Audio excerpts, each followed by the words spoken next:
Test করেন, করে বলেন কেমন, চকলেট ফ্লেভার না কি ফ্লেভার, কেমন খেতে মোটামুটি।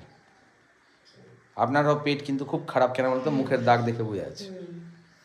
কেমন খেতে চলবে? এটা অনেক রকম ফ্লেভার আছে। আর কি মনে হচ্ছে এক গ্লাসে পেট ভরবে? ভরে গিয়ে ফেটে যাবে। তোমার কেমন পেট ভরেছে? ঠিকই ভরেছে না? হ্যাঁ, জলটা খেয়েছো? বাহ, ভেরি গুড। নেন আর একবার নেন। আর আমাদের ক্লাব কেমন লাগলো? ভালো, জানতে পারলেন? আচ্ছা, কি মনে হয় যে এটা খেয়ে একবেলার খাবার হবে কিনা? কোনো মানুষ যদি এটা একবার খায় তো তার একবারের পেট ভরবে কিনা? পাক্কা? যেমন এখন কিন্তু আপনি বাড়িতে গিয়ে ভাত খেতেন, কটার সময় বাড়িতে ভাত খেতেন? 12:30টার দিকে। খিদা পেয়েছিল আপনার? এটা খেয়ে পেট ভরছে কিনা দেখে নেন, তাহলেই বুঝতে পেরে যাবেন। দিয়েই বুঝতে পারলাম যে পেট ভরে যাবে।